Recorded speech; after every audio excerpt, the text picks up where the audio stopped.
following is a presentation of the High Spot Podcast. Making their way to the ring, talking about the world of professional wrestling, the team of Jeff Martin and the trendsetter Brian Perga, the Jersey Wrecking Crew.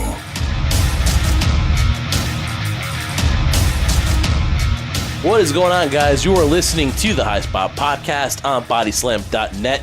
We are on the road to Double or Nothing. I am Jeff Martin alongside the Trendsetter. You can follow us on all our social media at High Spot Podcast. And you can listen to the show where all podcasts are available. I'm talking iTunes, Spreaker, TuneIn, everywhere you can listen to the podcast. Support the crew and listen to our show. We're also on YouTube. Like and subscribe, and also on B Plus Player Radio and Shining Wizards Network. So much to get into, Trendsetter. Glad you're with me today. Like I said, on the road to Double or Nothing, we got a great guest lined up, Salina de Renta from MLW. She is making waves in the world of professional wrestling. She will be our guest this week.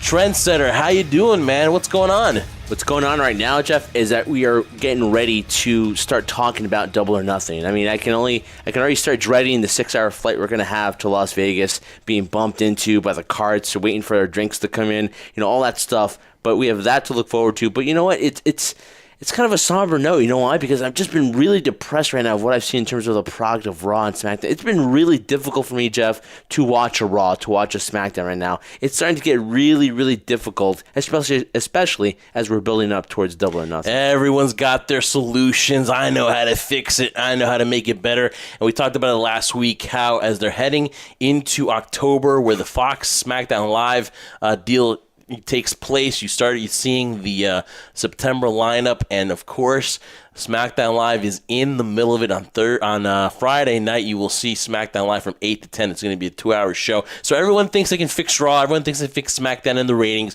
We're gonna get into that too, Trendsetter. But we also will preview Money in the Bank. It is this Sunday, of course. So we'll talk about Money in the Bank. The two ladder matches to determine who gets the Money in the Bank for the men's side and the women's side there. And of course, you know the odds.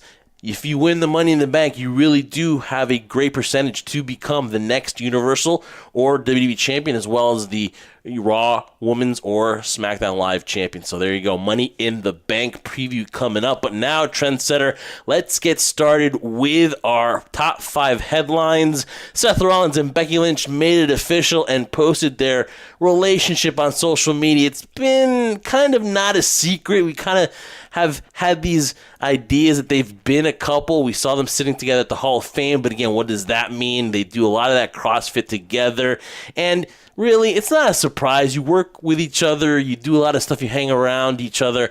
It's gonna happen, but I don't know if this was huge news that WWE had to post out, and they really did a good job posting it out on their social media. But congratulations to Seth Rollins and Becky Lynch. But again, it's something I don't think we really all needed to know or make a huge thing about. Well, leave it to WWE to take advantage of a situation that everyone's been talking about. And, once the cat's out of the bag, people just stop talking about it generally to begin with. So congratulations to Seth. Congratulations to Becky. They're both now at the top of the fields in their respective brands.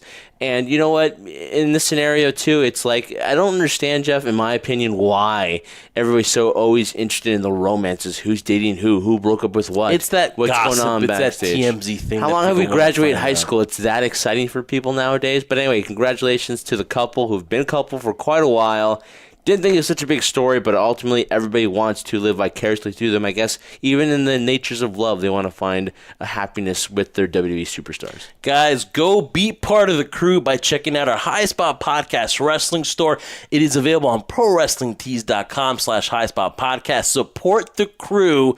Buy a shirt. The summer's coming up. You want to look good in that charcoal gray shirt that only the High Spot Podcast can provide. I saw something, Trendsetter, where they were mentioning how there's too many black wrestling t-shirts. So when we did this, we were thinking, what's something that we could get away with where, it's not going to be too hot for the summer, especially if you don't buy the soft style, which is an extra $3.99, by the way, on ProWrestlingTees.com/highspot podcast. But if you buy the regular shirt, you want something breathable. And I think that the charcoal gray is a good shirt to buy, especially if you're a wrestling fan, you're going to buy something for the summer. Why not buy a charcoal brown High Spot Podcast t-shirt? It sticks out. It's different. It's original. That's what we're all about.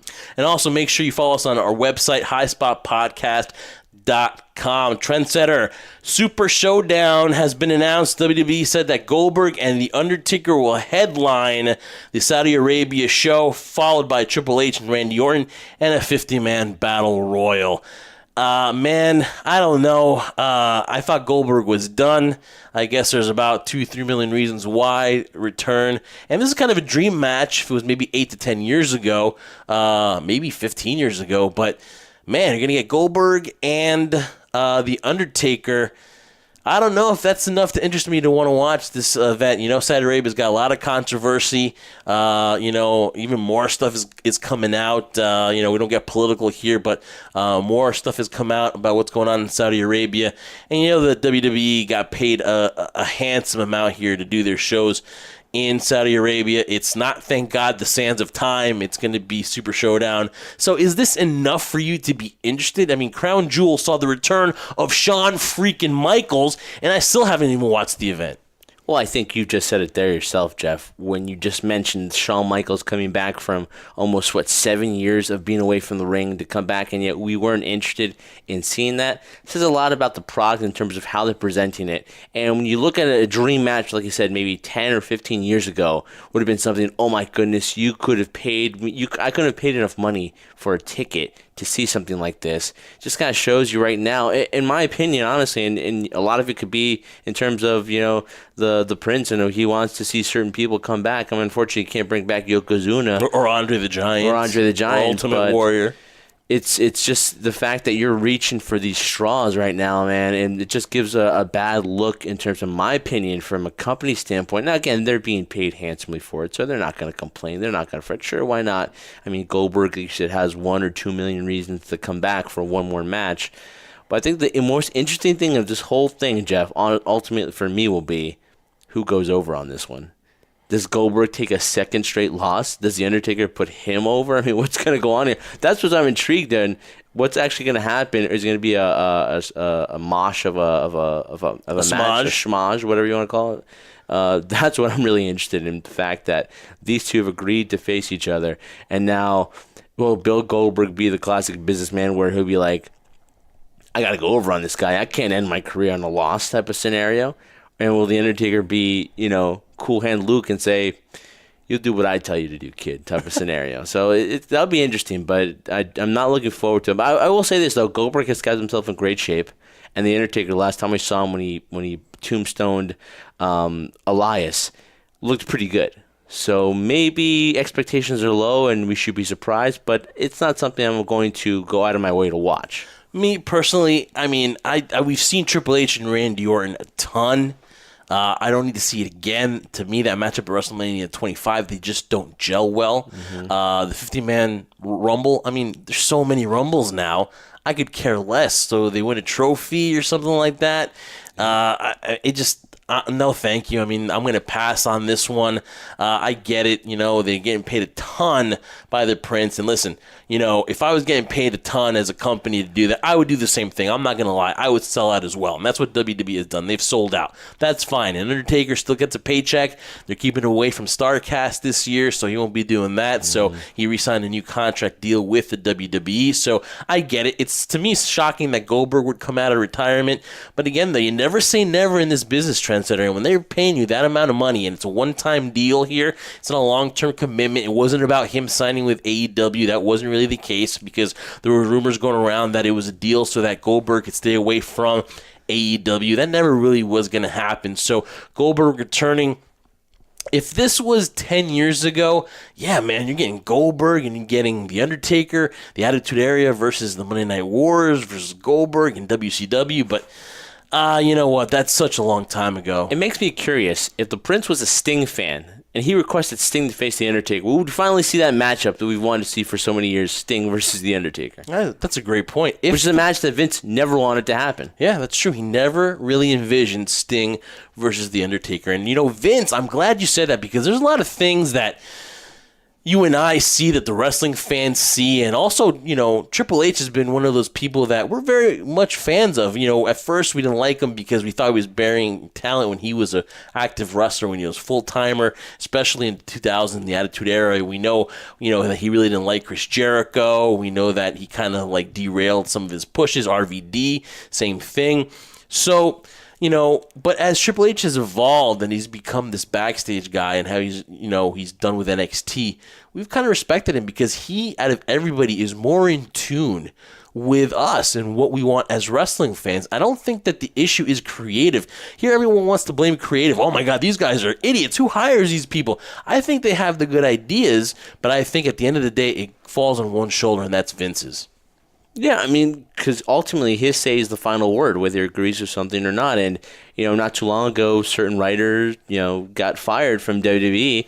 And, that was something, Jeff, in the past where you and I looked at it and said, we would love to write for WWE program. We would love that opportunity. But we really look at the lifestyle of a writer in WWE where things change in the blink of an eye and scripts are being changed after, you spend 5 days, 6 days on something, and all of a sudden, in the last 10 minutes before it's supposed to go on, it changes all over again. That's a terrible life and hectic lifestyle to have. And to me, it's like, I understand things change in the blink of an eye, but what I fail to see is that Vince sometimes is very stubborn in what he wants, and then very stubborn in then what he doesn't want and change. And you're right, a lot of it could be, and people have debated about it before, and I'm sure they'll still continually debate about it now. Has Vince lost the feel of what the audience nowadays wants? It seems like when we see Triple H and what he's done with NXT, he seems to be more in tune with what the fans want from all the great specials they've had and what he's done with NXT in terms of not just making it a quote-unquote developmental brand, but now taking it into a possible third brand where people will talk about it. Vince right now is the head of those decision makers, and for people that complain about creative, it all goes to head to one person, and they make the final call. So if you're going to blame anybody, not that we're pointing fingers here, but they're all pointing in one direction right now, it's got to be Vinnie Mac. All right, Trendsetter. So I'm going to do a little, game here with you. And you don't know about this, but I've done some reading, and I feel I'm going to pull my Conrad Thompson here, and I have a bunch of papers here. Well, Well, chat me up here, Trendsetter. So this is what we're going to do here now.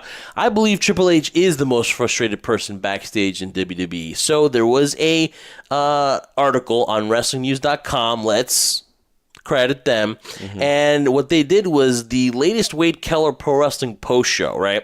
And where a friend of the writers from WWE called in. So it's 3 writers who currently write for WWE. And it was after the Monday Night Raw post show, which Wade Keller has his own podcast here. And, Wade Keller, we met him.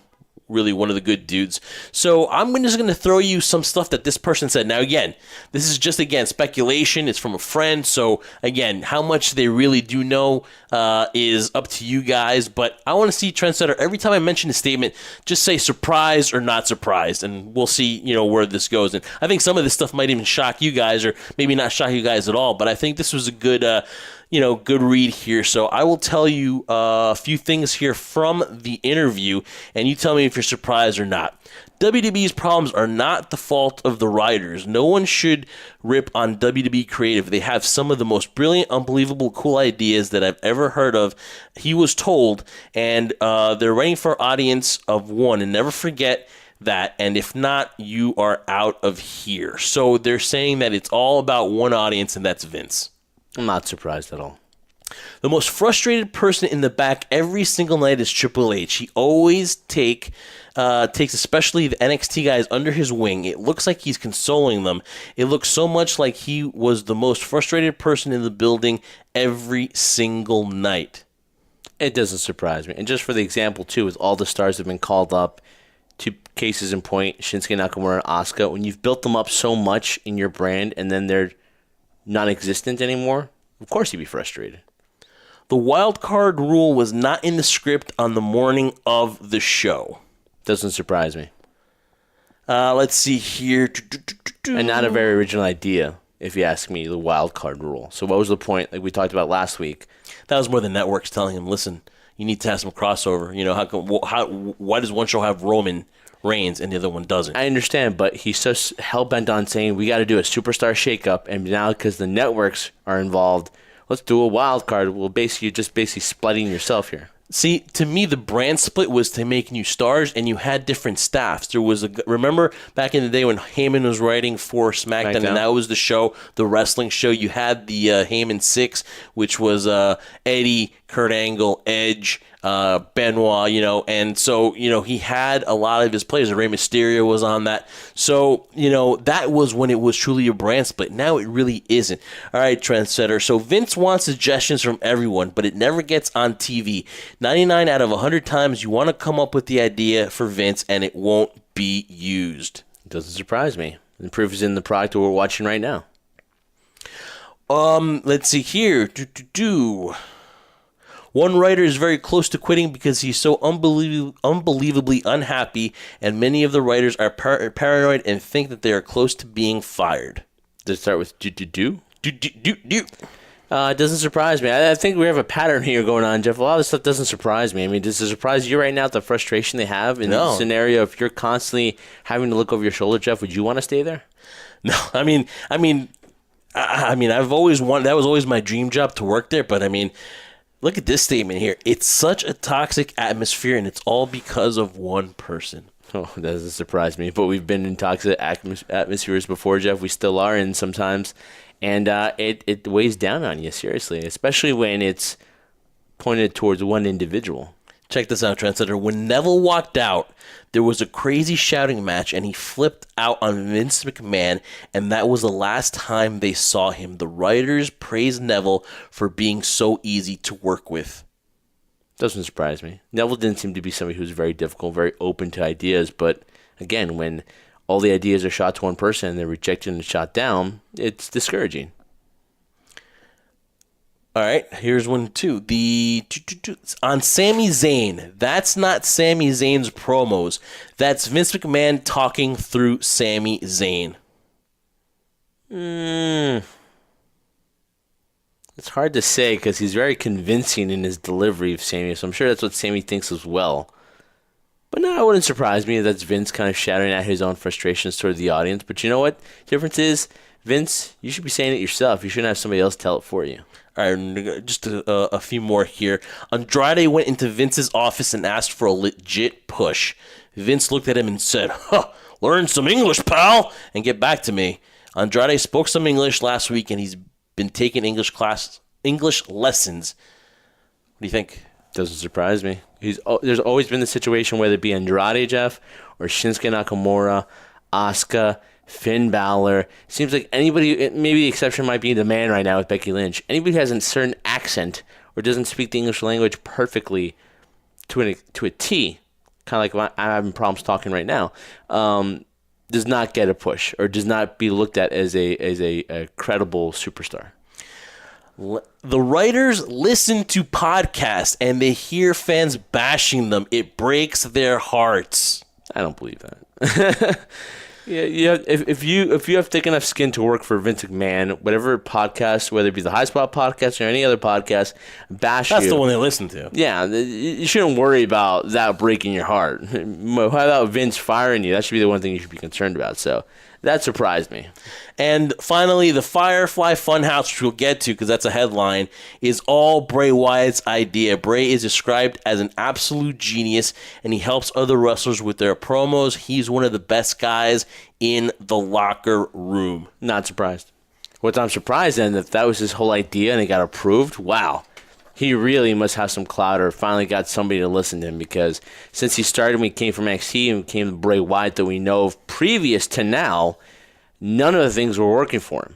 So if this was his idea, and a lot of people saw the first skit and were completely against it and thought this was so dumb and so stupid, and then are finally seeing it evolve itself, huge kudos goes out to Bray Wyatt. And here's a little bit of a tidbit. Some of the writers believe that Road Dogg will eventually end up in AEW. No, doesn't surprise me. He's taking a hiatus. Of course, Billy Gunn is a agent there for AEW, so not surprising there too. Well, Road Dogg's showing frustration too in terms of things not being, it's a dictatorship in WWE. People don't want to kind of believe it. People like to think, oh, we're always open to suggestions, we're always open to new ideas. But it's a dictatorship because if the ideas aren't approved by one particular person and they don't agree with it or see your vision, you're not going to do it and you're done, basically. So the likelihood of AEW or just any other promotion, Ring of Honor or, New Japan Pro Wrestling or Impact, is more inviting to somebody because you're like, okay, at least I'm going to be heard and some of my stuff is actually going to, reach the surface. Besides the whole Rey Mysterio, Dominic, and Samoa Joe angle, which has been entertaining because it is actually a storyline, the next thing that entertains me is the whole Bray Wyatt Firefly Funhouse. It's a shocking portrayal of Wyatt's new character gimmick. I love it, Trendsetter. I got chills when I saw it. I got goosebumps on top of goosebumps. Man, I hope they do Bray Wyatt right here because he's thought of a great idea. The shock value of the first vignette was awesome. Where it goes, we don't know, but man, they really, if it's all on Bray, I hope they really give him 100% chance for this to succeed because I like it. If the level of success for Bray Wyatt depends now on the terms of what he's done in terms of reinventing his character, he's great. He has done an amazing job. It has been a success from originally people really going against it, but they were still talking about it, so it was still popular in the mouths of a lot of the new fans. My biggest concern, and as we say, we'll wait to see where this leads, is we hope that if this is a new reinvention of what Bray Wyatt wants to be, that it is somewhat successful in terms of giving him the ability to be more creative out there. So it's not necessarily the same things we've heard over and over again, and then the end result wasn't what we need to be. Because we'll still go back, Jeff, to WrestleMania 30 and say he should have been John Cena. That was huge for him in terms of his career, and then it was a downward spiral from that point on. Hopefully this one leads to a more successful in-ring return. It's going to have me want to watch Raw the next week. It's one of the few things that makes me want to watch Raw. It's done well. Bray Wyatt is very creative, and if what this writer says about, or one friend of the writer says this about Bray Wyatt, that he helps a lot of the wrestlers' promos and he's brilliant, I got to believe it too because I think that he's doing a heck of a job with this. And I just want to see where it goes, and I want to see them actually believe in this character. Austin Aries signs with MLW, Trendsetter. People say it's a good move, a bad move, and I'm like, what does MLW have to lose? Nothing. They don't have to lose nothing, but get a couple more headaches right now because when you deal with the personality of Austin Aries, he's very strong-minded, likes things his way, gets very stubborn. We see what happens when he doesn't agree with certain things and how he acts up to. To me, they have nothing to lose, Jeff, but at the same time, Jeff, if you can avoid a headache from happening, although the payoff might be good, we know what the end result is, the payoff on the other side of it. So to me, if you're on MLW, you're right, you have nothing to lose, but same time, you're adding maybe not necessarily a distraction, but adding a headache that you don't really want to have. All right, Trendsetter. One thing that I was always taught is you never keep a lady waiting. So without further ado, Trendsetter, we're going to talk to one of the hottest commodities in MLW. She is an executive producer now. She's also I would say she's more of an advocate for the Lucha Libre wrestlers like La Parca and El Hijo de la Parca, and also Low Key as well. She is none other than Salina de la Renta, and she joins the High Spot podcast to talk about everything MLW, and she's on right now. All right, Trendsetter, MLW Fusion airs every Saturday night at 9 p.m. on BN Sports. And joining us right now is the empresaria of Promociones Dorado. Joining us right now is Salina de la Renta. How you doing? I'm doing pretty good. How are you? Awesome. And who's got it better than you right now, Salina? First of all, executive producer, congratulations on MLW. And what I want to talk about, I know you've already heard the congratulations, but how important do you think it is in wrestling today to, if you're a talent, to not only just, focus on character development, but also put your hat into different aspects of the business, like being a producer and working in creative and just putting your, getting knowledge in every aspect of wrestling right now? Well, I think that's important in everything in life. If you have a plan A, you should have a plan B, C, and D. And I believe that the more that you try to become an asset to any company, the more valuable you'll become to everything. I started as a professional wrestler, and then I moved to the management position. And then from there, different opportunities came up, and I know that it was because I was doing a little more than I could do. So instead of just showing up, doing my job, I actually go home and I continue to do research and try to see how can I get better. I go to college and talk to my professors and say, hey, I did this in wrestling, and this worked great with the crowd, this didn't. What would you have done different? And I go to professionals, and I'm always trying to find what else can I do so that I can make an impact in this company or in this industry. Salina, with that being said, a lot of things that you do are huge representations of not only your hard work, but what you hope to represent to others to get their perception of you. When you look at MLW and what you do, not only from what you've done in the ring, but now what you're doing as an executive producer, what do you hope it represents in terms of your work when people watch it for the first time? Well, I just want... So I don't really work hard because I want the people to perceive me one way or another. Quite frankly, in my character, sometimes I say things and I do things that I know they're not going to be liked by the public. But what I really am focused when I show up to work is, who do I want to become? Who do I want my mom to look at and say, this is my child? Who do I want my sister to say, this is my sister? I want to be that person that my family is proud of and that I definitely am proud of too. It's more of a personal than what people will see. You know, when you ask a lot of people that get into wrestling, what is the moment that they were watching, whether it was a match or a specific moment, and they're like, that's when I want to be part of wrestling. That's where I want to be a wrestler or get involved in it. And for you, who's watching Total Divas, and you thought that you wanted to be like that, just talk about a little bit of who exactly on the show was it that inspired you, or was it just all of them in general? Well, I remember the exact moment that I decided that I was going to go and be a professional wrestler. And I think it was Brie Bella telling Nikki, but it could have been the other way, that she was like, you are one of the biggest athletes in the world. And she was going through, it's definitely Brie to Nikki, because it was something personal with John Cena not wanting to get married or something. And I'm like, I can relate. Men never want to do what you want. And then when she said, you're one of the biggest athletes in the world, I felt like one day when I'm going through like really hard times, I want to be able to look at my life and say, I'm one of the best in the world. So this doesn't really matter. So it was more of it kind of pivot the way I was thinking completely. So it was a great moment. Definitely. That's when. Speaking of those moments, Salina, when you look at the world of professional wrestling, Jeff and I have spoken about it several times, how last year and this year seems to be a huge boom in the world of professional wrestling, and a lot of it has to do with the way it's distributed now, with the way people can view it now, with social media being such a powerful tool. Now you can go anywhere, go to YouTube or any type of social media platform, and you can see pro wrestling. How vital is it now for somebody who's in the business now, or somebody's trying to make a name for themselves, to get themselves established and get themselves credibility? Well, social media is huge in every industry, not just professional wrestling. I feel that if you don't have social media, you are that person that's living under the rock, and not literally the rock, under a rock.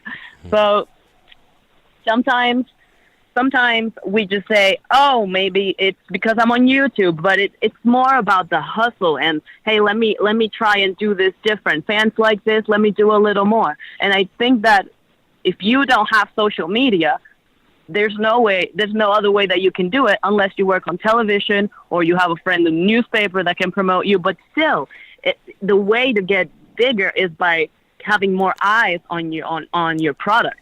And social media is definitely one of the bigger ways to do it. Salina, you obviously come off very confident. You come off like you know what you want. And it's probably one of the most intimidating things for a guy is a woman who knows what she wants and, takes control. How close is your character on screen to off it? Well, it's very close. Salina's not really a character. It is more of an amplified version of me. I definitely am not the type of person that if you, wet my shoes, I'm going to go and burn your house. That's definitely a thing my character would do. But I am definitely the type of person that if you wet my shoes, I'm gonna yell at you and tell you, hey, better luck next time. Like, don't do that again. So I'm definitely like a strong person. I have a strong personality, but I'm actually very nice as well. I try to, to give you my honest answers in life in general, and I try to not hurt your feelings rather than how Salina would do it.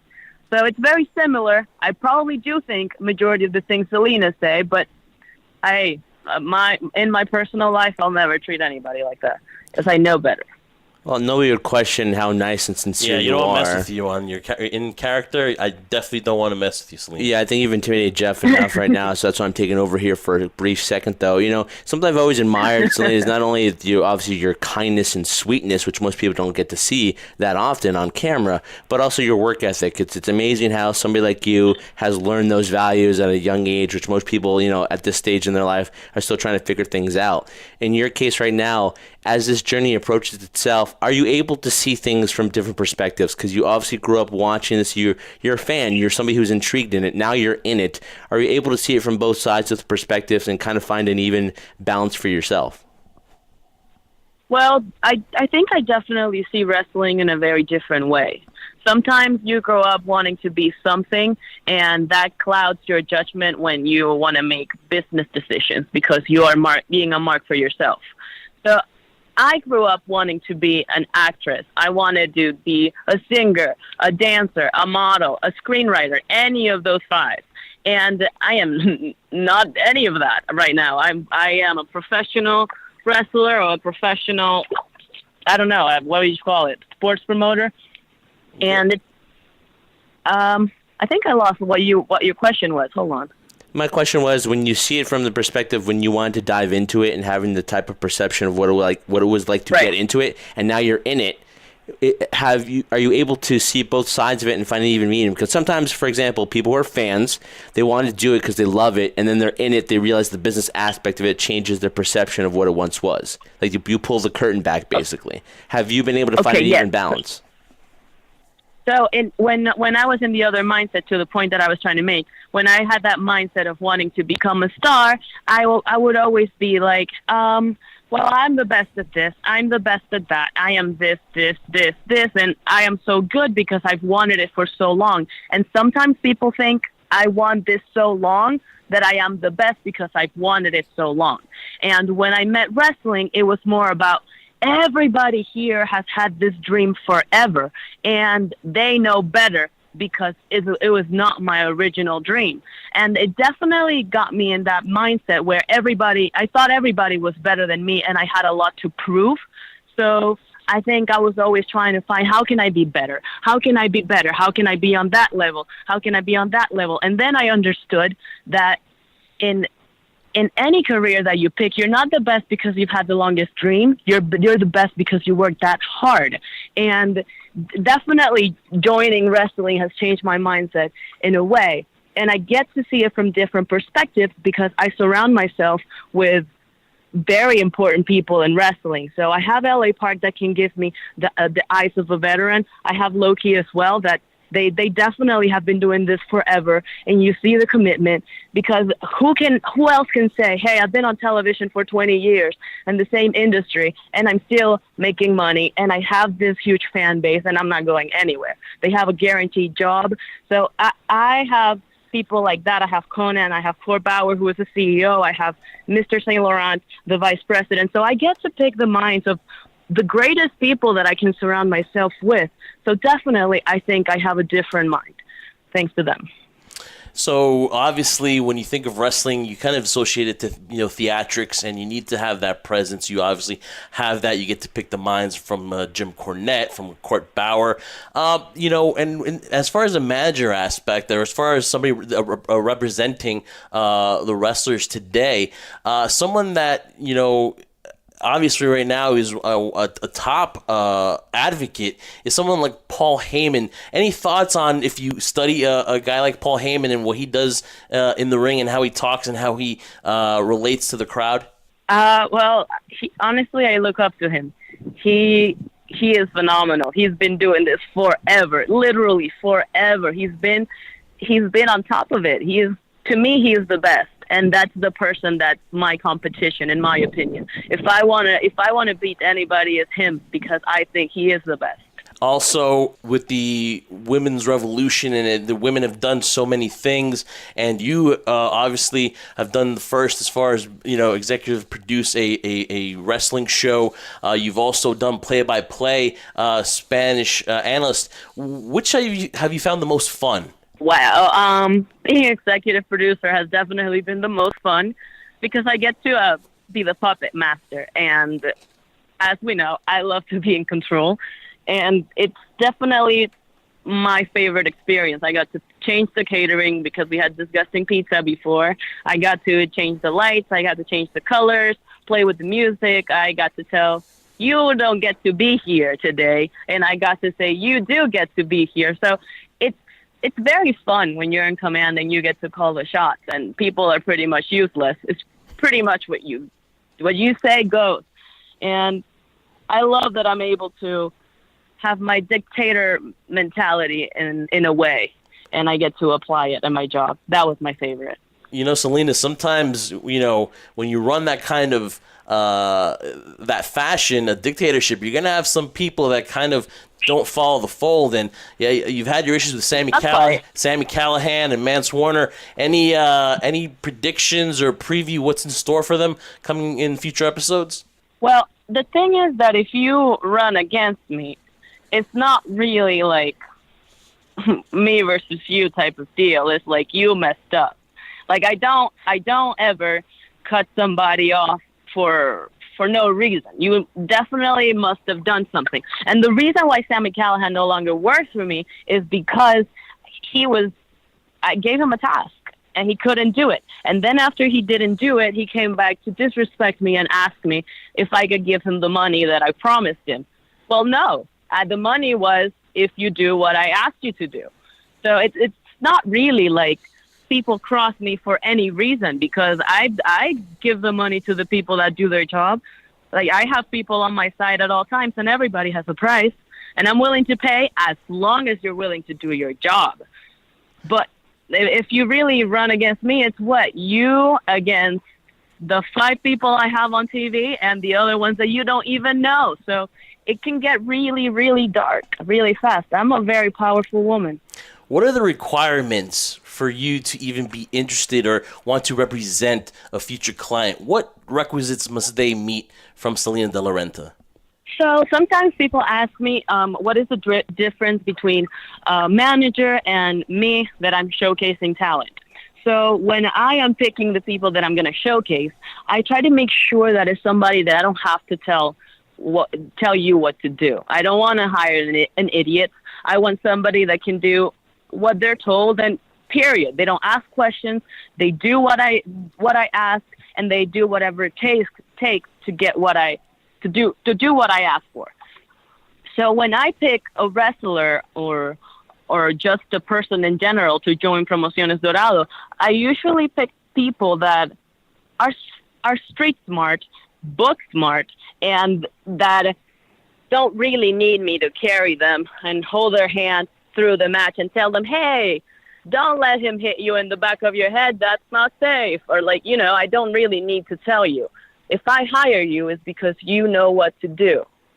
And Salina, obviously great points there too. Obviously you represent a lot of Lucha Libre athletes, and of course, unfortunately the news last week of the passing of Silver King in the Ring. Did you ever come in contact with him? Do you have any stories, anything like that, or what was your reaction to the news? Unfortunately, I was not able to meet him.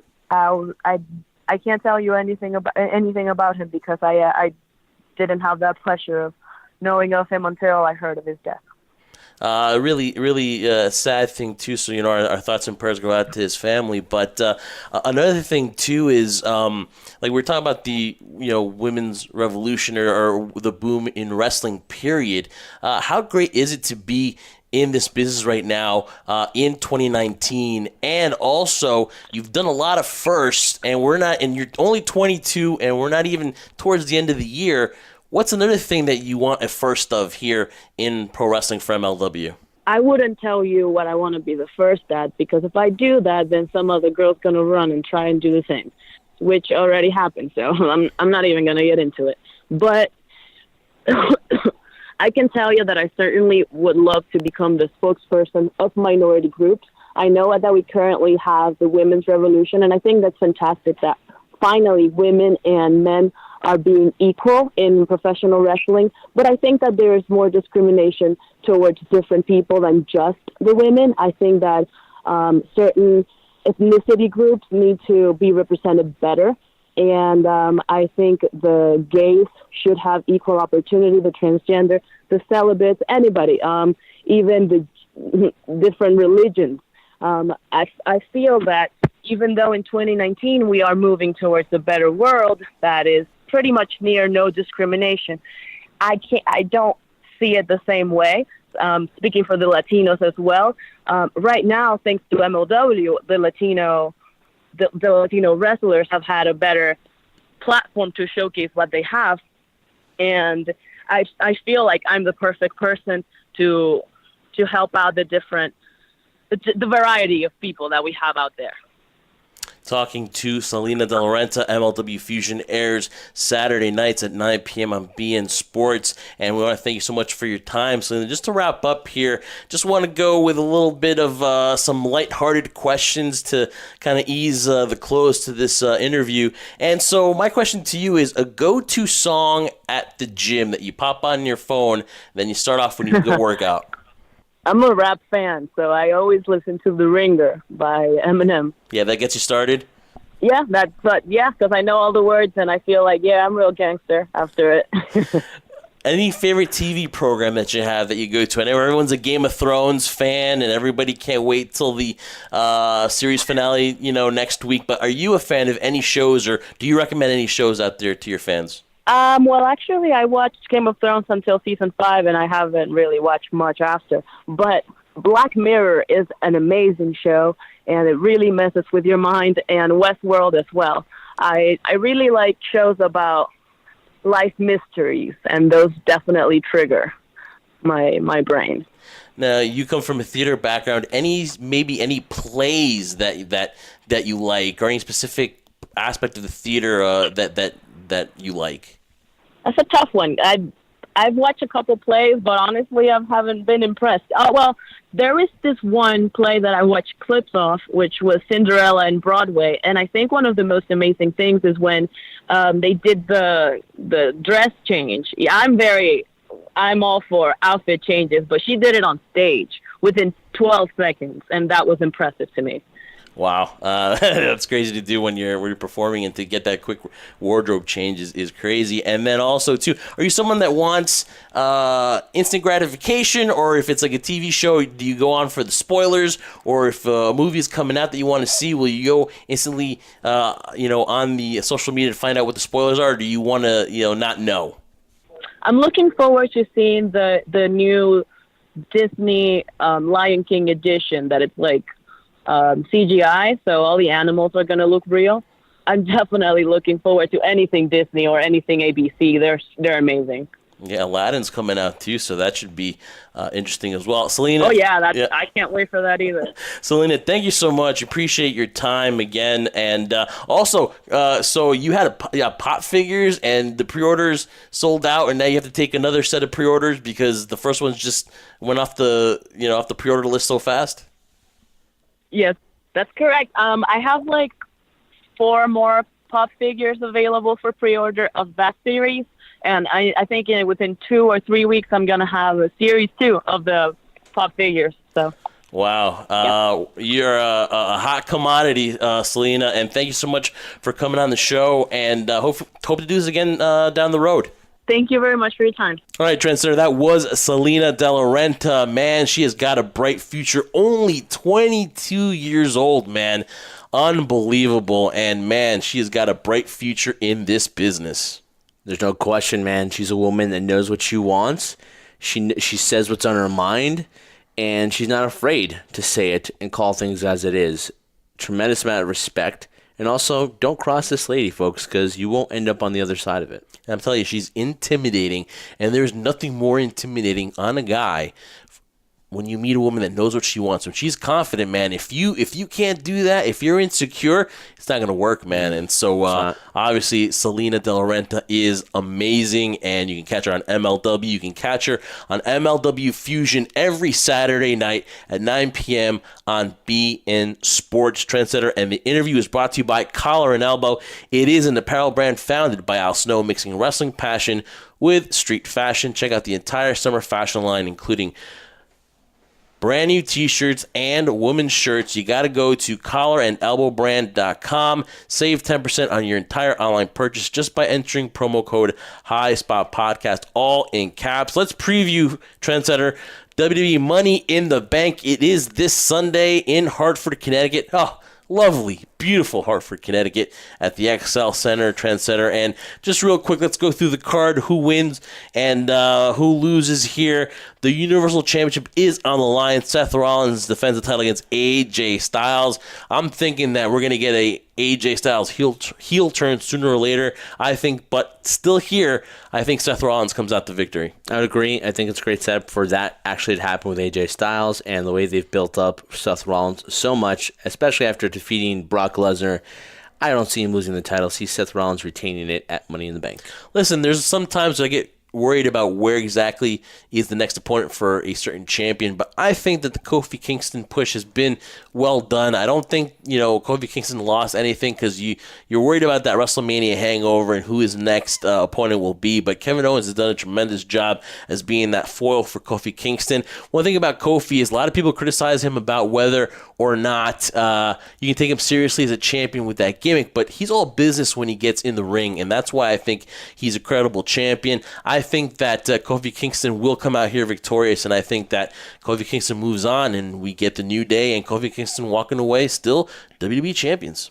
Yeah, Jeff, I would have to say, unfortunately, I agree with this one. Not because you're saying what you're saying is that, the mere fact that we have Kevin Owens, who came back from a long layoff, having both knees taken care of, and now coming back from it seems like he was in purgatory for a while after he initially challenged Daniel Bryan, and now the mere fact that he has done a heel turn, he's gone 100% 180, and now I'm just like a little down. That's the same thing again. Kevin Owens just ends up falling short, but yeah, I see Kofi retaining right now from similar to what I said about Seth Rollins. They've invested this much, at least right now, currently, and they're saving, I think, for a weighted return from Big E to see what happens with Kofi Kingston in the championship. So I see Kofi retaining the title. Roman Reigns versus Elias. I'm going to go Roman Reigns. Yeah, no question about that. Good. Thanks for showing up, Elias.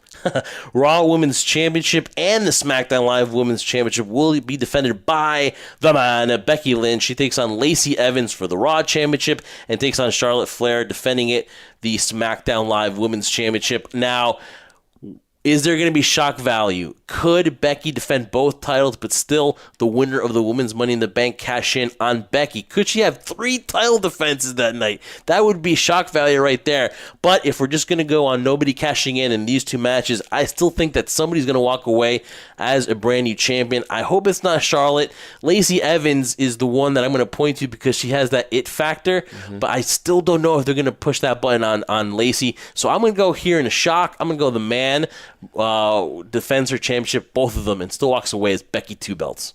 Well, this is where I'm going to have to disagree with you, Jeff, because although I will agree to the point where I feel Becky will successfully defend both championships, I feel she'll be defending her title a 3rd time, meaning the winner of Money in the Bank, the women's ladder match, will cash in that same night on Becky Lynch. So she will not be walking out with both titles. She'll be walking out with 2 victories, but she'll be walking out with no 2 belts. So I guess we can call Becky no 2 belts after Money in the Bank.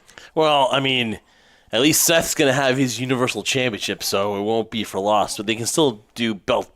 But, so that's our prediction there. All right, and now we go to the U.S. Championship. It is on the line. Samoa Joe defends against Rey Mysterio. I think the question is, what role will Dominic play in this? I'm going to go here in a little bit of an upset. I think Dominic gets the win for Ray. We get a new U.S. champion, and then Samoa Joe takes that out on Dominic. That's how I see it going, whether it's at Money in the Bank or the next night on Raw. But I think we're gonna get a new U.S. champion in Rey Mysterio. I say Samoa Joe is victorious here. Dominic will play a role in it, but the role will be costing his father the championship. I have Samoa Joe walking out still U.S. champion. The pre-show, the Cruiserweight Championship is on the line. One of the least anticipated matches is not the fault of these guys, but it's going to be Tony Nese defending against Araya Davari. And listen, I don't watch 205 Live. I like to say it's the best show on the network. But you know what? I just really don't know. I'm going to say that Tony Nese winning at WrestleMania was kind of a shocker over Buddy Murphy. He moved to SmackDown. So I'm going to say Tony Nese wins, but this is a matchup that I really couldn't tell you who's got the advantage here. But I'm just going to say that Tony Nese is defending it since winning at Mania. I'm going to go with Tony Nese. I'll do the same thing, too. I don't know in terms of the storylines that are going on to be invested in something like this, unfortunately. Like you said, it's not the fault of the two individuals in the match itself. It's other avenues that are causing that to happen. But, yeah, in this case, I would have to go with the champ retain his championship. One of the least talked about Cruiserweight Championship matches, and it's on the pre-show. So, Steel Cage match, The Miz versus Shane McMahon. This is a tough one here. Oh, I have to say his name right. Who? Shane McMahon's name. Oh, the best in the world, Shane McMahon. Yeah, that doesn't get old. This is a guy, honestly, that I think he's going to be a future WWE champion down the road at the end of 2019, just because he's that full of himself. Who, Shane McMahon? Oh, I'm telling you, man. Like, I thought you were going to say he's going to be a future quadriplegic because he puts his body through so much punishment, Luckily, especially a steel cage. Luckily, it's a cage and not a Hell in a Cell, so he can still jump on top of it. We don't know what will happen here, but you got to believe that The Miz is going to come out on top. I just got a feeling. I don't really want to see them prolong this feud anymore. It's kind of gotten stale. Again, again, Miz goes to Raw. He thinks he's done with Shane, but no, this carries over into Raw, like the whole Miz and Dean Ambrose feud that carried over onto Raw. I don't like it. I hope it ends soon, and I'm going to go with The Miz defeating the best in the world, Shane McMahon.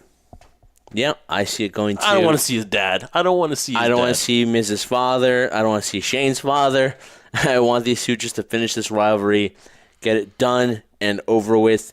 Miz coming out on top, ending this feud, and just moving on to other things. Please, guys, move on. All right, now we get to the nitty-gritty here, the men's Money in the Bank.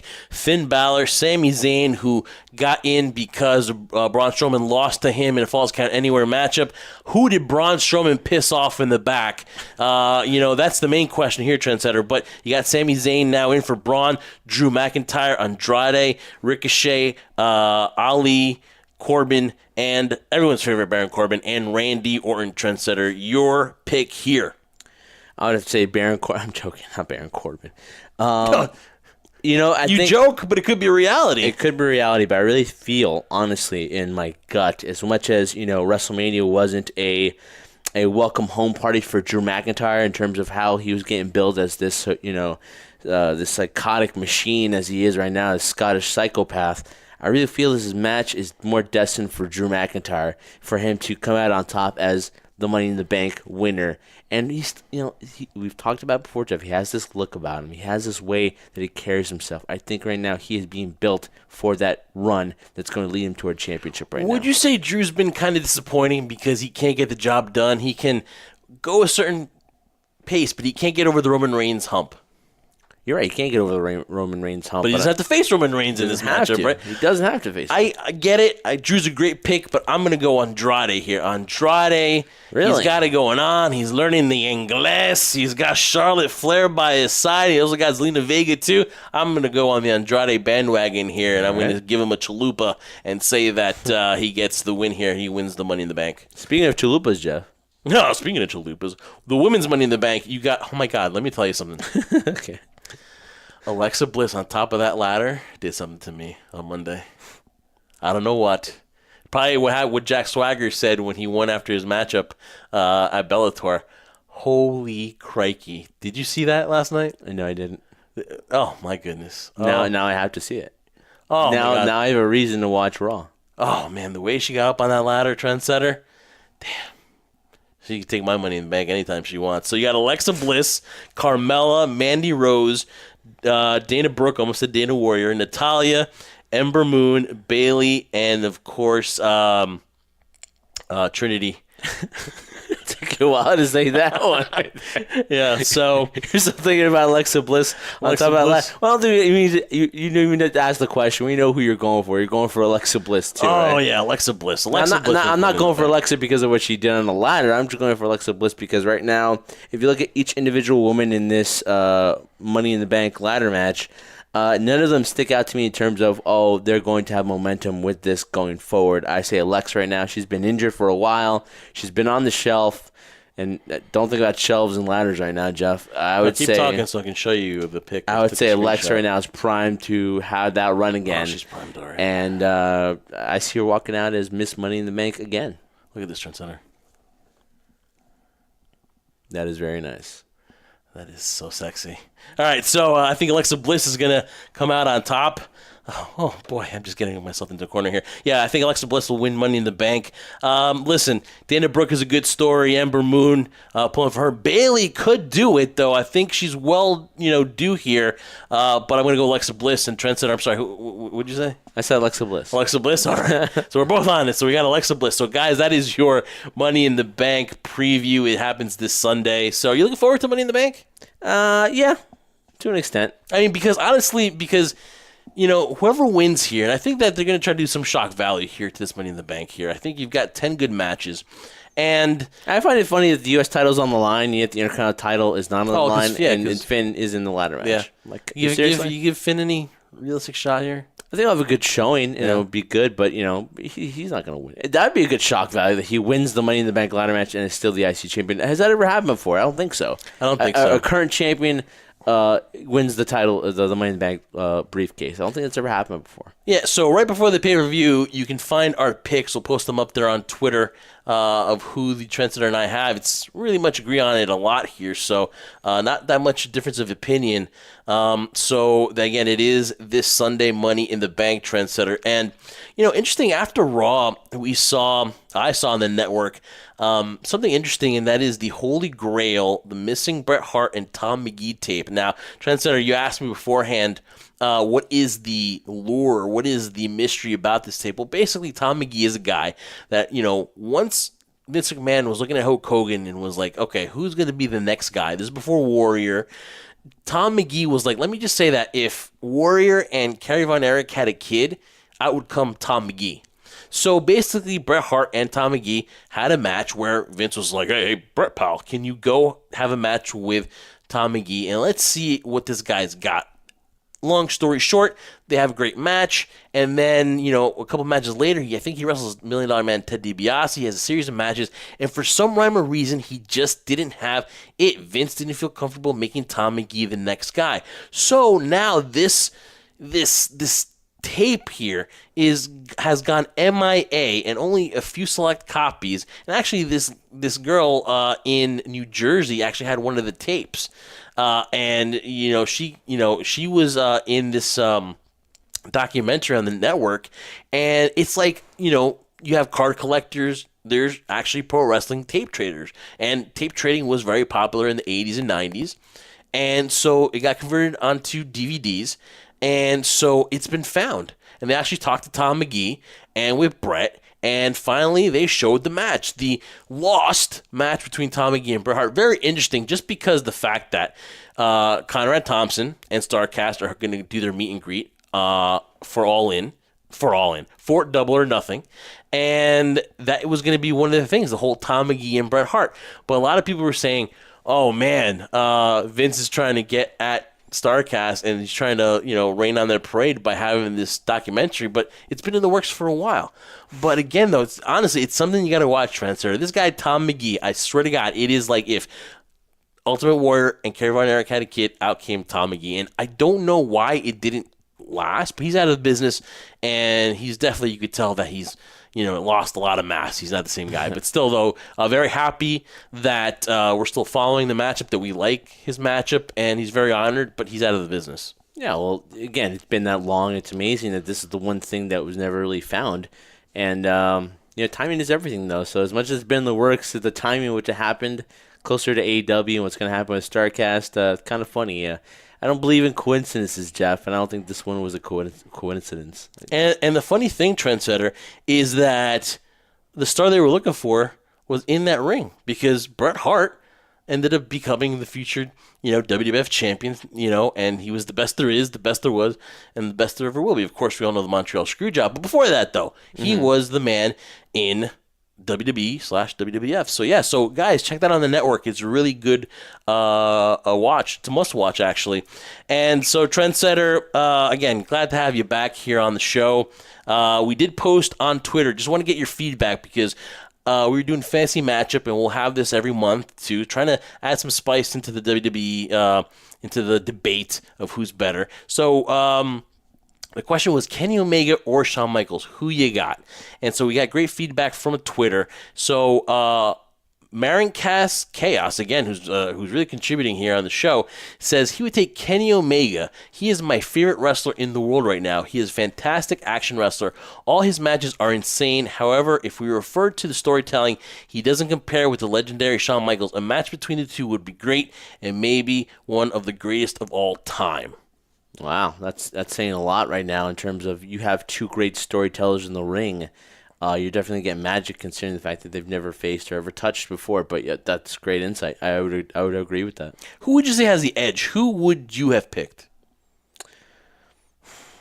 Now we're talking about Shawn Michaels in his prime, of course, with Kenny Omega right now. Which he is in his prime now. I don't think we have enough time in the show. That could be a whole show right there just talking about that. If you had to give the edge, though, I think the edge to somebody right now. I would have to speak Kenny, though. The reason why I say that is Shawn Michaels in his prime was somebody who went on instinct, was very emotional. Kenny seemed to, in his matches, especially his trilogy with Okada, seems to control those emotions. So as time went down, the stakes got higher, he could control himself to the point where he wasn't going on instinct and pure emotion. He was very calculated and very cunning in what he was doing. So I would have to give the psychological edge to Kenny Omega in the matchup between these two. And it's not by much, but I would have to pick Kenny. All right, more feedback by the crew here.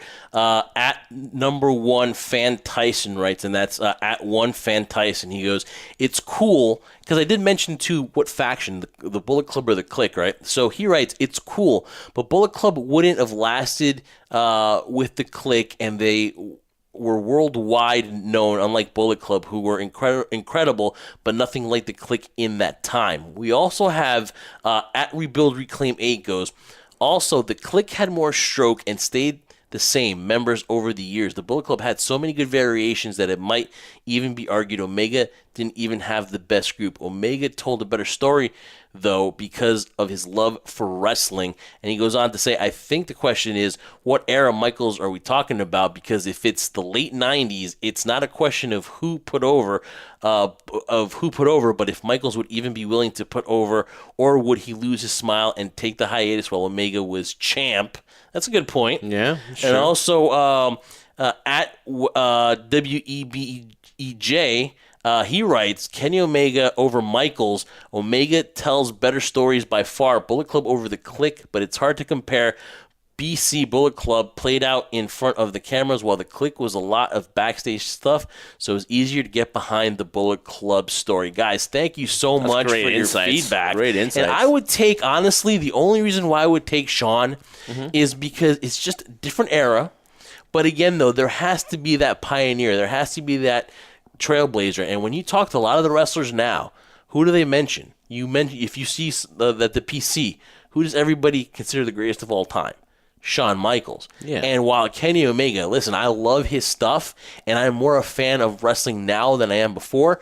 The only reason I would give Shawn Michaels the edge is because there has to be a pioneer. There has to be a guy that starts it all. Now, yes, I give credit to Bret Hart for the technical aspect, and he really contributed to the smaller guy. I believe he was the first smaller guy to be the world champion that, away from the Hogans and all the big guys that before him. But I think Shawn Michaels and what he did in the ring, let's just say he was more glamorous in the ring than Bret was, right? Yeah. So I would go Shawn just because he was more of a trailblazer and he was one of the first to do it. So you got to give him that credit. And you really can't lose picking one. So you say Kenny, and I believe his storytelling is better, and he did have a passion for it. But I believe that Shawn Michaels did love wrestling too, but I just think he was too emotional. And you can also put into play his mental state, because Shawn wasn't always happy, and he would not put a guy over. Kenny, of course, is a guy who's willing to put a guy over. He was willing to have those matches with Okada. He's willing to have all those all those hour-long matches and tell a story. So as much as I love Kenny now, I would give the edge to Shawn Michaels simply because of the era, and he was a trailblazer, he was the pioneer, he is Mr. WrestleMania. So the edge, I think, would go to Shawn Michaels. But that was great debate, Trendsetter. Thank you so much to the crew for again stepping up and helping us out here with that segment, the fantasy matchup segment that you'll have every month here on the High Spot Podcast, because we're trying to change things up. You're listening to the High Spot Podcast. Follow us on all our social media at High Spot Podcast. Also, like and subscribe for the YouTube channel, High Spot Podcast. Follow us on the website, highspotpodcast.com. And again, guys, you can listen to get the visual of the show on YouTube. Of course, we're on bodyslam.net, and we want to thank Salina de Renta for joining us on the show. Catch us on the B Plus Player Radio Network and Shining Wizards. Again, Trendsetter, Money in the Bank. We'll recap it next week. Talk about Double or Nothing. So much more, guys. We want to thank you all, because without you, we are nothing. And we do this for you guys. We do it for the crew.